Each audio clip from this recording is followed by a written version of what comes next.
নমস্কাৰ বন্ধুসকল, welcome to my YouTube channel TR knowledge. বন্ধুসকল, আজিৰ ভিডিঅ'টো বিশেষকৈ সেইসকলৰ বাবে যিসকলে জুলাইত হ'বলগীয়া পুলিচৰ এক্সামৰ বাবে অপেক্ষা কৰি আছে। তো ভিডিঅ'টো অতি গুৰুত্বপূৰ্ণ হ'বলৈ গৈ আছে। তো অলপো ভিডিঅ'টো স্কিপ নকৰাকৈ সম্পূৰ্ণলৈকে চাই থাকিব। আৰু লগতে যদি আপোনালোকে আমাৰ চেনেলটোত প্ৰথমবাৰৰ বাবে ভিজিট কৰিছে তো প্লিজ চেনেলটো ছাবস্ক্ৰাইব কৰিব আৰু লগতে থকা বেল আইকনটো প্ৰেছ কৰি দিব, যাতে আমি আপডেট কৰা যিকোনো ভিডিঅ'ৰ নটিফিকেশ্যন আপুনি সকলোৰ আগত লাভ কৰে। তো বলক আৰু পলম নকৰি আমি আজিৰ ভিডিঅ'টো আৰম্ভ কৰোঁ। আপোনালোকে যিহেতু গমেই পাইছে যে আৰু কেইদিনমান পাছতে আপোনালোকৰ ফিজিকেল টেষ্ট আৰু ৰিটেন এক্সাম হ'বলৈ গৈ আছে। সেয়ে আপোনালোকে যদি সঁচাকৈয়ে চাকৰি পাম বুলি আশা কৰি আছে তো এইকেইদিন অলপ আপোনালোকৰ কষ্ট কৰিবই লাগিব। আপোনালোকে ফিজিকেল টেষ্টৰ লগতে ৰিটেন এক্সামৰ কাৰণেও নিজকে সম্পূৰ্ণৰূপে সাজু কৰি ৰাখিব লাগিব। ফিজিকেল টেষ্টত যিহেতু ৰানিংটোৱে মেইন, সেয়ে আপোনালোকে যিমান পাৰে নিজকে ধুনীয়াকৈ সাজু কৰি ৰাখক। যদি পাৰে আপুনি দিনত 2 টাইমেই অলপ ৰানিং কৰক, ৰাতিপুৱা আৰু সন্ধিয়া। 2 টাইম নোৱাৰিলেও কমচে কম ৰাতিপুৱা ডেইলি আধা ঘণ্টা বা 45 মিনিট কৰি আপুনি দৌৰিব।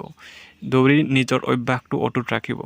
আৰু সদায় লগতে ৰিটেন এক্সামৰ কাৰণেও নিজকে 1 ঘণ্টাকৈ হ'লেও আপুনি টাইম দিয়ক। কাৰণ যিকোনো বস্তু এটা এচিভ কৰিবলৈ হ'লে অলপ কষ্ট কৰিবই লাগিব।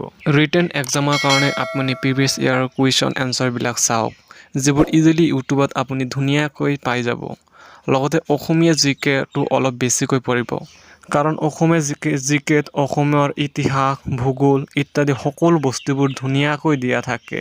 তো আপুনি আপোনাৰ প্ৰেক্টিছটো চলাই থাকক আৰু নিজৰ ফিজিকেল টেষ্টৰ লগতেও ৰিটেন টেষ্টৰো আপুনি প্ৰেক্টিছটো চলাই থাকিব। কাৰণ অকল ফিজিকেল টেষ্ট প্ৰেক্টিছ কৰি থাকিলেই নহ'ব, আকৌ আপুনি ইফালে ৰিটেন এক্সামত আকৌ যদি আপোনাৰ ৰিটেন এক্সাম যদি বেয়া হৈ যায় তেতিয়াও প্ৰব্লেম হৈ যাব। কাৰণ সকলো বস্তুতে সমানে আপোনালোকে আগবাঢ়ি যাব লাগিব। ৰিটেন এক্সামৰ লগত ফিজিকেল টেষ্টতো ধুনীয়াকৈ আপুনি আগবাঢ়িব লাগিব। ঠিক একেদৰে ফিজিকেল টেষ্টৰ লগত ৰিটেন এক্সামতো আপুনি ধুনীয়াকৈ পাছ হ'ব লাগিব। তো মাজত মাত্ৰ কেইদিনমানহে বাকী আছে আপোনালোকৰ এক্সাম আৰু ফিজিকেল টেষ্ট হ'বলৈ। তো আপোনালোকে যিমান পাৰে নিজকে সাজু কৰক ফিজিকেল টেষ্টৰ কাৰণেও আৰু ৰিটেন এক্সামৰ কাৰণেও, যাতে এক্সামৰ টাইমত আৰু কোনো ধৰণৰ প্ৰব্লেম নহয়, যাতে ইজিলি আপোনালোকে ৰিটেন এক্সামৰ লগতে ফিজিকেল টেষ্টটো ক্ৰেক কৰিব পাৰে। তো আশা ৰাখিছোঁ যাতে আপোনালোকৰ সপোন সঁচাকৈয়ে বাস্তৱত পৰিণত হয়। কিয় বাস্তৱত পৰিণত হ'বই, কাৰণ চেষ্টাৰ অসাধ্য একো নাই। কাৰণ আমি আমাৰ সৰু ক্লাছতে পাইছোঁ যে যিকোনো এটা বস্তু চেষ্টা কৰিলে সেইটো নোৱাৰিবলৈ কোনো কাৰণেই নাই। সেয়ে আপোনালোকৰ যি চেষ্টাৰো আপোনালোকে অটুট ৰাখিব, কাৰণ আপোনালোকৰ চেষ্টাই আপোনালোকৰ সফলতাৰ ফালে আগুৱাই লৈ যাব। সেয়েহে আপোনালোকে যিমান পাৰে অলপ কষ্ট কৰক, সেই কষ্টই আপোনালোকৰ সফলতাৰ মুখ দেখাব। তো আজিৰ ভিডিঅ'ত এইখিনি আছিল। পুনৰ লগ পাম এটা নতুন ভিডিঅ'ত। ভিডিঅ'টো কেনেকুৱা লাগিল প্লিজ কমেণ্ট কৰি জনাব। আৰু লগতে যদি ভিডিঅ'টো ভাল লাগিছে প্লিজ ভিডিঅ'টো লাইক কৰিবলৈ নাপাহৰিব। আৰু লগতে যদি আপোনালোকে আমাৰ চেনেলটোত প্ৰথমবাৰৰ বাবে ভিজিট কৰিছে প্লিজ চেনেলটো ছাবস্ক্ৰাইব কৰিব।